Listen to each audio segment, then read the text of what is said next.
Ocupacional del Ministerio de Trabajo y Seguridad Social fijará los procedimientos para registrar los comités de medicina y seguridad social de empresas. Y el programa de salud ocupacional deberá mantener actualizados los siguientes registros. Numeral tercero, relación de trabajadores expuestos a agentes de riesgos y resultados de inspecciones periódicas internas de salud ocupacional, documentos que por ningún lado los observé, a pesar de que mires un solo cuaderno, un solo folder de los aportados, evidentemente no se observa que ni haya un registro ante la autoridad competente, ni que haya un reporte de relación de trabajadores expuestos a agentes de riesgos. Por otro lado, observando detalladamente el testimonio de la doctora Olga Matilde Bustamante, óigase bien, su señoría, trabajadora social, desempeñó el cargo de jefe de seguridad industrial en Esquinco Colombid. Pues bien, la normatividad en materia de salud ocupacional exige a las personas que vayan a desempeñar dicho cargo una licencia como tal, licencia que debe ser expedida por el Ministerio de Protección Social o Ministerio de Salud en esa época, pero no, aquí la seguridad industrial y la salud ocupacional era manejada por trabajadora social. Existió un radiólogo, que no entiendo por qué un radiólogo pueda, pertenece al comité, sí, efectivamente, pero que sea el jefe de salud ocupacional, no lo entiendo. Un médico general. Es evidente pues que en este orden de ideas la empresa no manejaba adecuadamente sus programas de salud ocupacional, a pesar de que sí, hay actas muy cumplidas, evidentemente se ofrecían pues las reuniones correspondientes, ellas no estaban encaminadas a cuidar un derecho tan fundamental como es la vida de los trabajadores, que se veía seriamente amenazado por la manipulación de productos cancerígenos como es el asbesto. Traigo también a colación, porque es que en otros debates jurídicos que ha estado vinculado Colombid, se ha argumentado de que es que no, es que Colombid fue, digamos así, catalogado como entidad que manipulaba materia prima peligrosa para la salud, ellos se vinieron a dar cuenta ya muy tarde. Pues no, aquí hay un texto de un tratadista de nombre Guillermo Sarmiento López de 1962, donde textualmente dice, abro comillas, asbestosis. La asbestosis es una enfermedad relativamente nueva, pues hablando de 1962, que está ya bien añosa, determinada por la inhalación de polvos de amianto o asbesto, elementos cuya composición química es la de un silicato de naturaleza fibrosa muy empleado en la industria por razón de ser un elemento incombustible. A paso seguido dice que al comienzo no hay signos pues que sean evidentes de padecer la asbestosis, pero pasado algún tiempo se aprecian estectores húmedos acompañados de cianosis. Lo que quiere decir que este peligro latente del cual era conocedor Colombid fue un factor que generó poca importancia en el Comité de Salud Ocupacional, o por lo menos en sus directivas.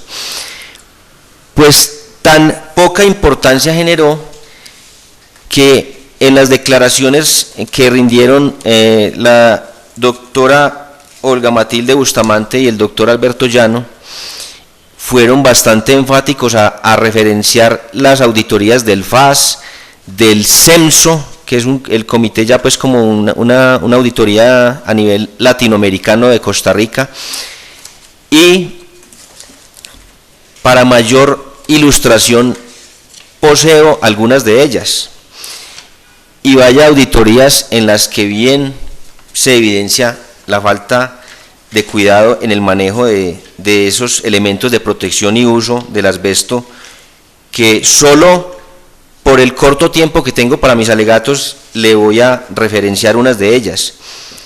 Aquí está la auditoría número 1050 de 1994. Dice en alguno de sus apartes: FAS utilizó como guía para la norma el Manual de Uso Seguro del Asbesto, Grupo Eternit Bélgica, editado en 1994, listo. Hace algunas apreciaciones como tales, dice: la empresa debe adelantar mejoras en cuanto a la educación hacia la higiene y la seguridad industrial y la aplicación de controles de cumplimiento, especialmente en áreas de producción y mantenimiento.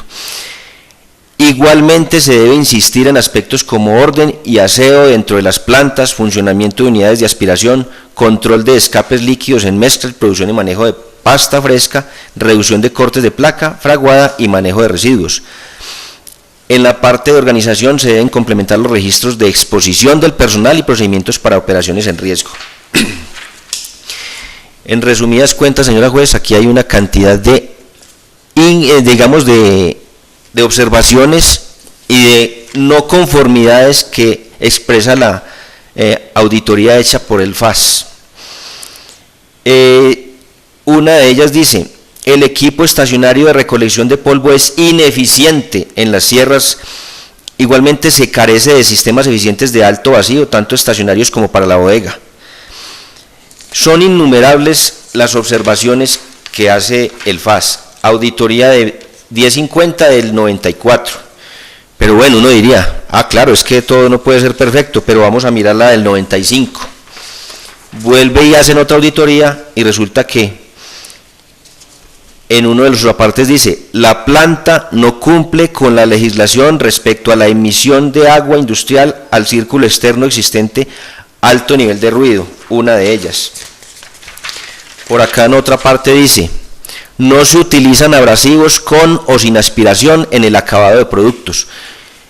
Durante el desmoldeo de placas onduladas en la desmoldeadora, eventualmente el operador lija en húmedo algún defecto en el producto. Esta operación deja el material lijado sobre el producto, el cual no es lavado. En el corte con sierras el producto queda con polvo seco del corte, el cual no es limpiado. Siguen una cantidad de observaciones que estoy hablando de una auditoría al año siguiente. Pero bueno, vamos a seguir con el 96. Siguen las anomalías que para nada se observa haber sido corregidas por la entidad demandada. Molinero preparador de placas 1 y 2 es el puesto de mayor concentración. Molino de recortes: durante las mediciones se encontraron recortes y polvo de asbesto, cemento regado en el piso. Dice: aspirar con más frecuencia. Otro por aquí dice: bodega, materia prima 1. En el momento de las mediciones se encontraron sacos de asbesto rotos y asbesto regado en el piso. Aspirar con más frecuencia. Durante las mediciones se encontraron recortes y polvo de asbesto, cemento regado en el piso. Aspirar con más frecuencia. Continuamente, años seguidos, 95, 96, 97. Traje, como le digo, señora juez, solamente unos 4 o 5 para que usted observe que la inoperancia de ese Comité Paritario de Salud Ocupacional es evidente. Estamos hablando por último, en el 97. Otro informe de auditoría, ya este es emitido por la firma internacional CEMSO, que es la del Grupo Latinoamericano de Costa Rica. O sea, quien diría es el jefe de esta FAS, puede ser, digámoslo así. Dice: no está agregado un manual, existe una fotocopia de parte de la ley en los archivos del encargado de seguridad. No está agregado a un manual maestro oficialmente. El encargado de la seguridad aún no ha sido reemplazado desde la salida del señor Escobar. Parte importante del trabajo ha sido encargado al médico, quien aún no está totalmente familiarizado con el manual. Existe, o sea, en cada uno de estos auditorías, año por año, existen recurrentes falencias en el manejo del asbesto. No le sigo leyendo más, señora juez, porque el tiempo así no me lo permite, pero vamos a pasar a los elementos de que tanto habló la doctora Olga Matilde Bustamante cuando desempeñó el cargo de seguridad industrial, que dicho sea de paso, dejó entrever el poco conocimiento que existe en materia de seguridad industrial y de salud ocupacional. porque se limitó a, cuando se le hacían preguntas de qué elementos, de qué estándares se manejaban, decían, no, los que ordena la ley, los que ordena la ley. Pues bien, acá tengo un programa de salud ocupacional de 1993, donde aparece como elemento de protección la denominada mascarilla desechable 3M8710, entre paréntesis polvo. Es un documento de que debe estar en los archivos de Colombid. Dice mascarilla 3M8710 como elemento de protección para los trabajadores. Pues su señoría, traigo una mascarilla que no es la 8710, pero es la 8210, que es la, digamos, la versión moderna de esa mascarilla, o sea, la versión más moderna de esa 8710. Esta mascarilla trae una advertencia según la cual este respirador ayuda a la protección contra ciertas partículas. El mal uso puede resultar en enfermedad o muerte. Para su correcto uso, lea las instrucciones.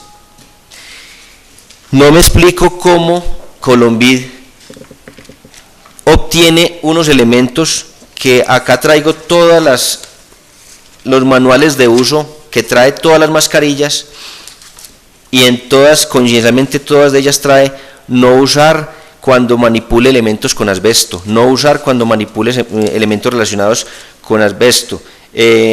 Todos estos son manuales para que el trabajador, o para que por lo menos la empresa o el jefe de seguridad industrial le haga la advertencia al trabajador que debe utilizar, o que este elemento no le sirve, por lo menos, para que si bien lo quiere utilizar, bueno, aquí se le dice que este elemento no sirve para eso, allá usted si quiere trabajar aquí o no, que es la otra controversia que yo hacía con respecto a que a los trabajadores no se les informaba nunca cuando ingresaban a la empresa de que iban a trabajar con un elemento cancerígeno. De otra parte, la entidad demandada en la contestación de la demanda aporta unas planillas según las cuales se realizaron capacitaciones. Es cierto, pero también aporta unas planillas en las cuales se cita a los funcionarios a unas capacitaciones de calidad que nada tiene que ver con seguridad industrial. Tengo en este momento unos recortes, digámoslo así, de periódico, en los cuales relaciono unos trabajadores que en este momento poseen cáncer relacionado con la asbestosis. León Giraldo Madrigal, Alberto Galvi Betancourt, que ya falleció, también caso similar al de don Saúl, a una edad, digámoslo así, temprana. Javier Muñoz Rincón, Jesús Elías Tavares, una serie, o sea, hay unos 12, 15 personas, de los cuales tengo 5 que ya han fallecido con enfermedades relacionadas con el fibrocemento. Adicional a esto, poseo 2, 4, 6, 8, 10, 12 fotografías tomadas en el año 99, donde se evidencia con claridad la forma como se manipulaba el material y la materia prima y los productos acabados en la empresa Colombid, y en ninguna de ellas se observa siquiera el más mínimo elemento de protección de los trabajadores.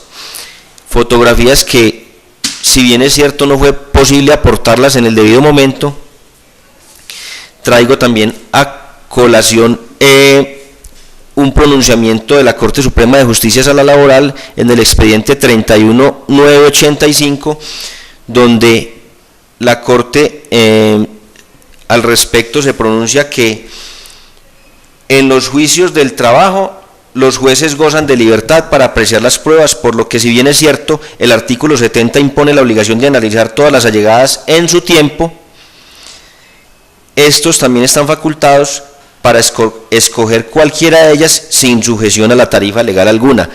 Lo anterior, ¿por qué? Porque aquí hay elementos que por situaciones ajenas a mi voluntad no se pudieron conseguir en el debido momento, y reconociendo que nosotros, yo como demandante o la contraparte en calidad de demandado, tienen la oportunidad procesal indicada para aportar las pruebas que consideren necesarias.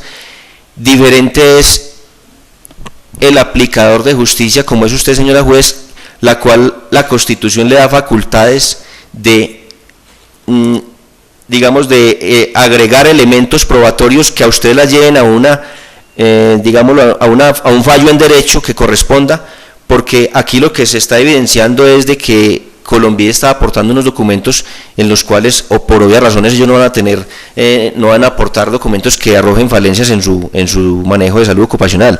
Los documentos que arrojan las falencias los poseo yo, como le insisto, no los pude conseguir en su debido momento.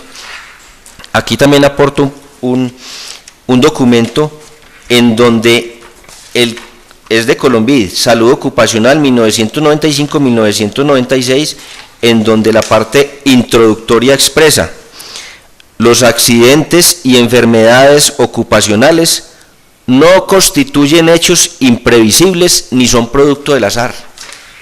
Evidentemente ellos lo reconocen, que estos no son hechos imprevisibles ni producto del azar, son nada más y nada menos que fallas,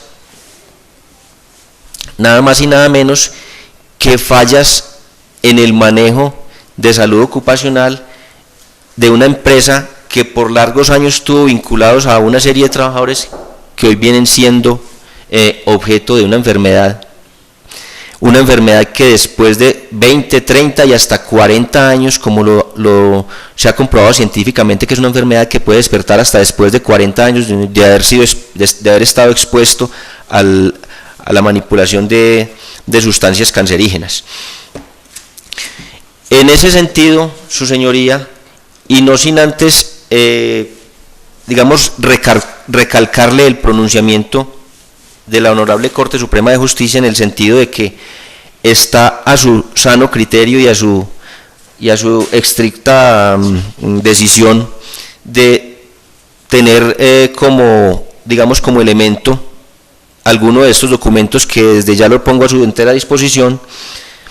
Le solicito que se evalúe la situación planteada dentro de la demanda, porque aquí lo que hay son dos situaciones muy claras.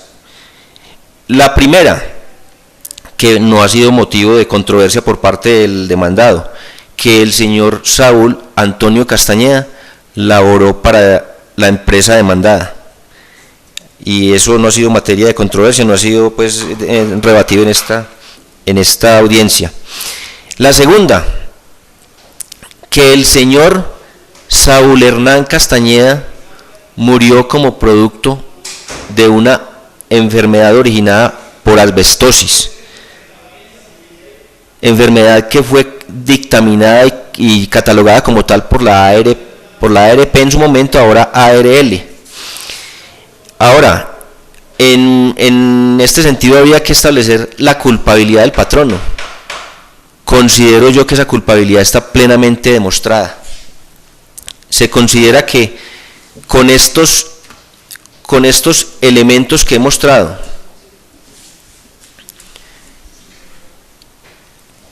con estos documentos que traigo hasta el momento, con las fotografías que le insisto que su despacho al menos las observe, y que el elemento que normalmente entregaba a los trabajadores, como es esta incipiente máscara, según la cual tiene la mayor falibilidad para que las personas inhalen las partículas de asbesto que manipulaban.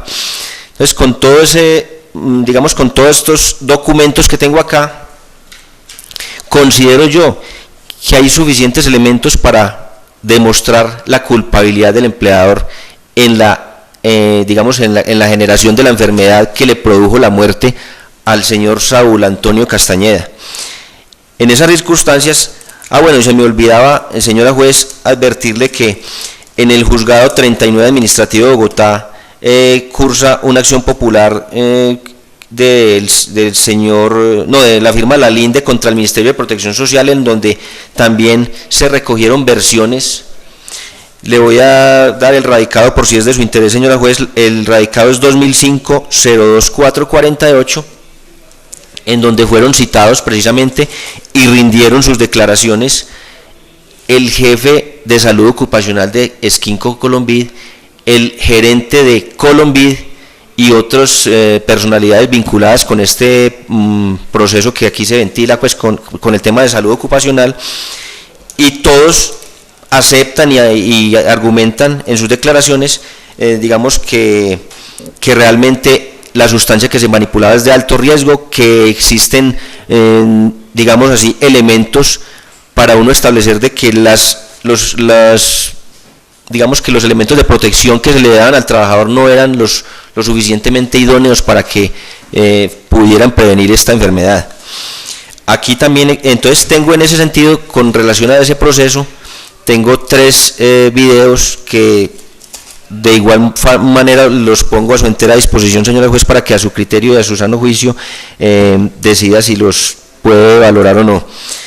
Por tales motivos, señora juez, le solicito de la manera más respetuosa y vehemente, le solicito que se acceda a todas y cada una de las pretensiones de la demanda, se desestimen todas las excepciones formuladas por la parte demandada y como consecuencia de lo anterior se haga la respectiva condena en costas en contra de la empresa Colombiad, hoy denominada Esquinco Colombiad. Muchas gracias.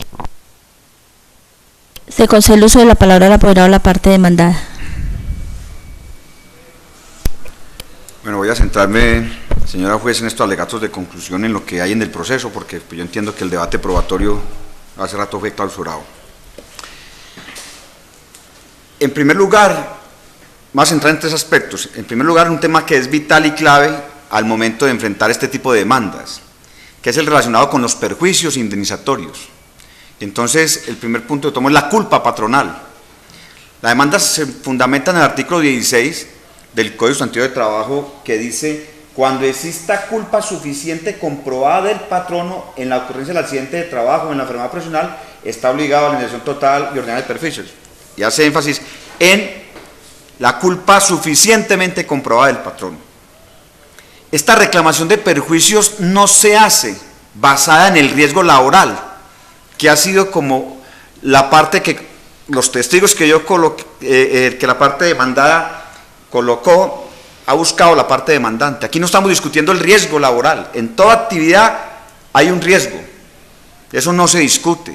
Aquí lo que se mira es la culpa patronal, lo cual implica que la parte demandante debe demostrar la culpa del empleador cuando ocurre el accidente o enfermedad profesional. El riesgo es inherente, es más, el riesgo está probado, para eso se llaman clases de riesgo 1 a 5, inclusive no está aquí en el proceso qué clase de riesgo es la empresa, pero puede ser 3, 4, 5, no importa, siempre va a haber riesgo y el riesgo está presente en el desarrollo normal de los seres humanos. Si no fuera así, no hubiéramos podido progresar en la vida y hoy este modernismo no sería así. Por eso el mismo nombre se le da la clase de riesgo, se dice que las entidades manejan este riesgo, riesgos de entidades de riesgos laborales o profesionales anteriormente. Las sentencias de las altas cortes, en especial la Corte Suprema de Justicia, es abundante y reiterativa en este asunto, que la demostración de la culpa patronal le corresponde a quien la alega. Ejemplo, hay sentencia del 24 de julio del 2003, de febrero 26 del 2004, para nombrar solo algunas, pero es reiterativa, donde se debe demostrar la culpa patronal cuando se muestran en los hechos que faltó aquella diligencia y cuidado que los hombres emplean ordinariamente en sus negocios, en sus propios negocios.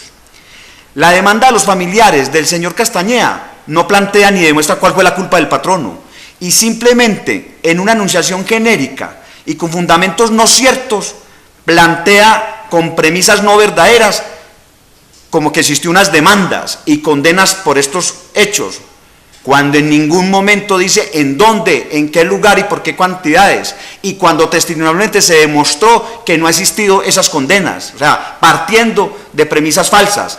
Habla de negligencia en el manejo de programas de salud ocupacional y falta de un adecuado programa de salud ocupacional, y no refiere concretamente a qué. Apenas ahorita al final unos alegatos plantea algo que no está en la demanda, no aparece. No hay inscripción del copazo en el ministerio, lo cual no es cierto, está comprobado en los soportes que se anexaron inicialmente con la demanda, y en estos anexos, que aunque usted no hizo referencia ahí, está claramente demostrado está ahí soportado que hay cartas dirigidas al Ministerio de Trabajo y está inscrito el Copaso. Pero inclusive, vayámonos más allá, que la inscripción del Copaso no se hubiera hecho, eso sería consecuencia de una sanción, que no fue así, pero sería consecuencia de una sanción administrativa, pero tenemos que buscar es si la empresa fue diligente o no fue diligente en su actuar con los trabajadores. Es decir, para una clase de demandas como estas, no basta con decir deficiente, o ha sido condenada en muchas demandas, o no inscrito en el Copaso.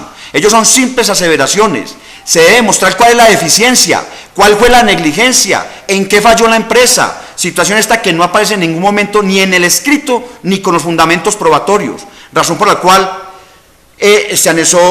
nos tocó anexar tanto soporte y explicar qué pudo haber sido más. Yo le puedo decir, pudo haber sido 2 cajas. Cuando íbamos a mirar, no sabíamos, porque en la demanda no decía concretamente a qué se trataba. Antes, por respeto al juzgado, pedí exhibición de esto, pero hay más de dos habitaciones con pura documentación. Pero es que no nos dicen qué consiste la negligencia, cuál fue. Al contrario, estamos mostrando con sobrada, no es el interés, jamás. Si hubiera sido, hubiéramos traído aquí cantidades de cajas, fue poder mostrar transparentemente, tal cual como están todos los documentos, lo que ha hecho la empresa. Ahora bien, teniendo en cuenta que a pesar de que esta carga de la prueba de la culpabilidad patronal corresponde a la parte demandante, y no es culpa nuestra si no lo hace en su momento, y no aporta las pruebas correspondientes, esa es su responsabilidad, porque para eso hay un procedimiento que la ley establece, por si no, entonces no tendría sentido el establecimiento de los procedimientos legales para actuar. No es óbice, ni le impide, y es más, es deber de la empresa que represento demostrar la diligencia con que actuó. Aspecto donde la empresa Colombia S.A., hoy Esquinco Colombia S.A., dentro del acervo probatorio, demuestra de manera abundante, clara y contundente cómo ha sido su actuar diligente en estos asuntos. Está claramente demostrado que la empresa que represento ha cumplido con todas sus obligaciones laborales, desde el punto de vista de seguridad industrial y salud ocupacional, donde se demuestra que Colombia S.A. desarrolla año tras año el programa de salud ocupacional, con todas las variables de este programa, capacitaciones en uso seguro del asbesto, historia médica ocupacional, incluyendo al señor Castañeda que se pidió, donde se demuestra los controles que se hacían periódicos, que no la analizamos directamente porque no tenemos acceso a la historia clínica, pero el médico en salud ocupacional así lo hizo. Se encuentra plenamente demostrado y sustentado en este acervo probatorio de manera documental y testimonial, porque inclusive demostraban ayer los testigos que hay sitios especiales para que ellos se cambien de ropa, hay procedimientos, situación que esta nunca fue cuestionada por la parte demandante. Es decir, la empresa que represento, de facto, de hecho, desvirtúa las aseveraciones que hace la parte demandante cuando expresa que no existía Copaso, que no existía programa de salud ocupacional. Y claramente se demuestra todo lo contrario, desvirtuando de esa manera las aseveraciones falsas, por lo tanto quedando así sin piso el alegar la culpa patronal. Porque más allá de hacer esas aseveraciones, debe el demandante demostrar la culpa, o al menos tener indicios claros y ciertos y verdaderos que ello fue así, lo cual no ocurre en este caso, toda vez que mi representada demuestra de manera suficiente la diligencia con que actuó. Lo ha expresado repetidamente en las altas cortes y la Corte Suprema de Justicia. La indemnización ordinaria y total de perjuicios tiene una naturaleza subjetiva, de modo que su establecimiento amerita, además de la demostración del daño a la integridad o la salud del trabajador con ocasión como consecuencia del trabajo, la prueba del incumplimiento del empleador a los deberes de protección y seguridad, que según ha señalado el artículo 56 del Constitución del Trabajo, de modo general lo que responde. Esa culpa suficiente comprobada del empleador, o dicho en otros términos, prueba suficiente de la culpa del empleador, corresponde a asumir al trabajador demandante. Y posteriormente se habla que la ley habla de una culpa leve, que es la que se predica de quien como buen padre de familia debe emplear diligencia, cuidado ordinario o mediano en la administración de sus negocios.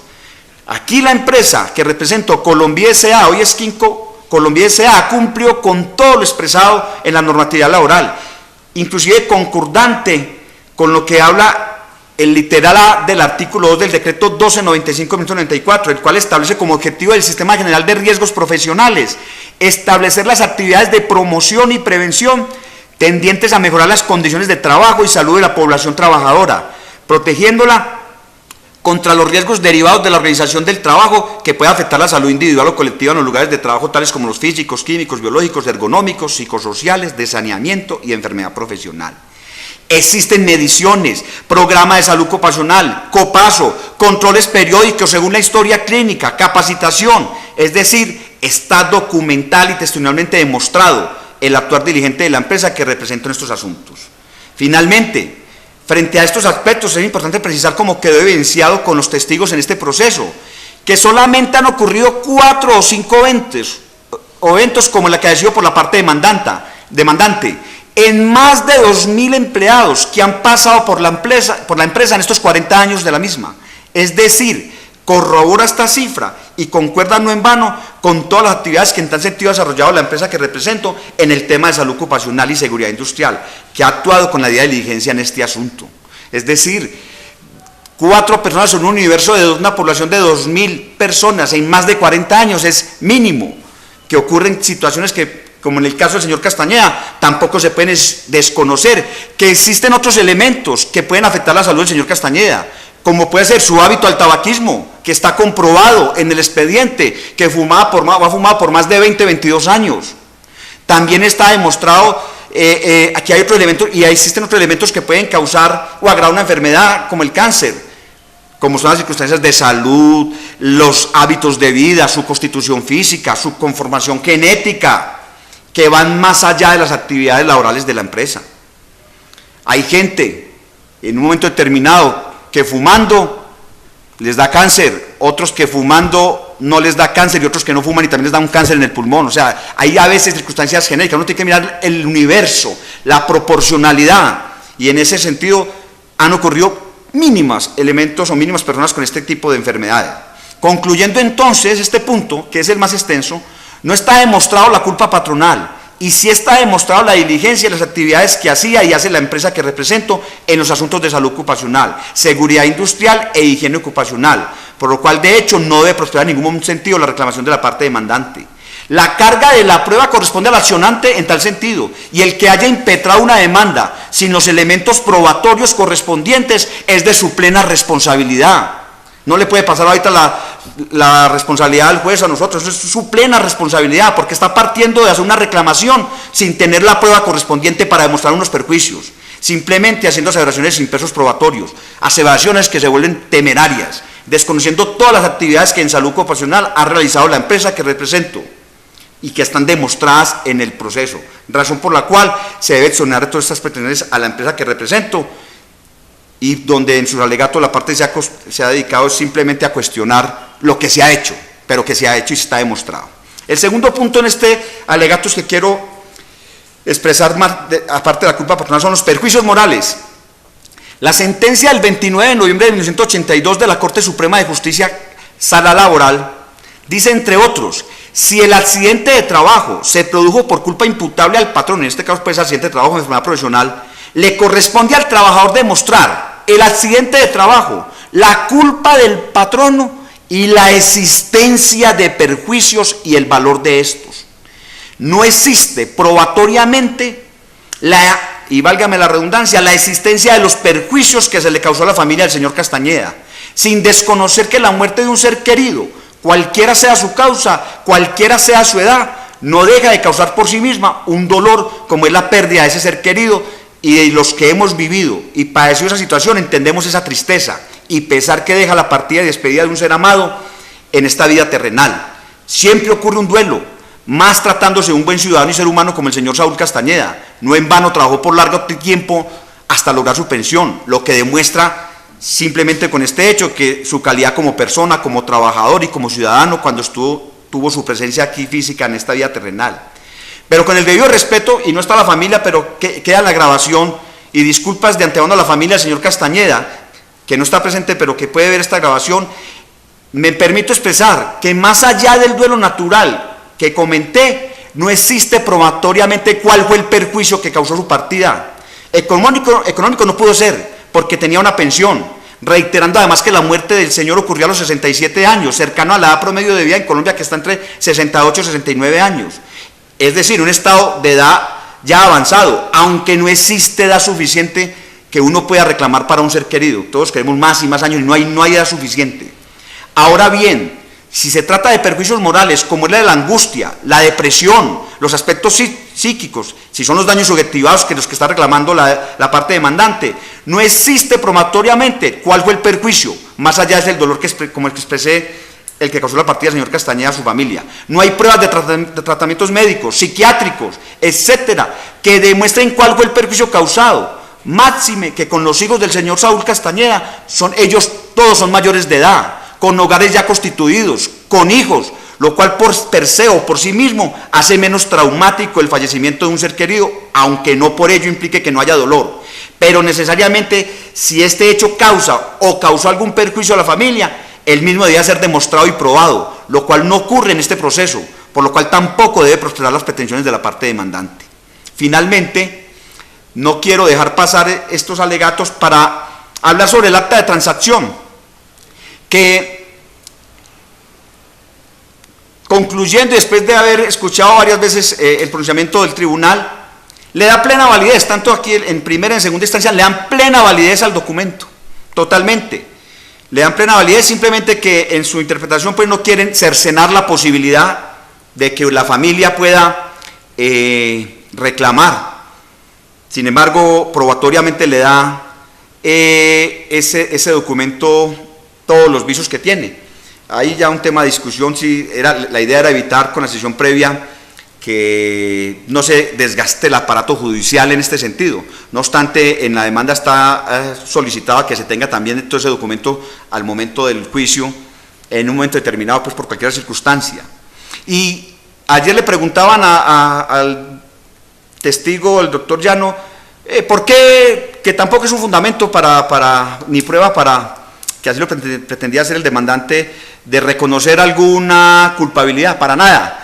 Cuando yo me entrevisté con las directivas para contestar a esta demanda, les preguntaba si hay tanto acervo probatorio, si hay tanta diligencia por parte de la empresa, ¿por qué negociaron si no había necesidad?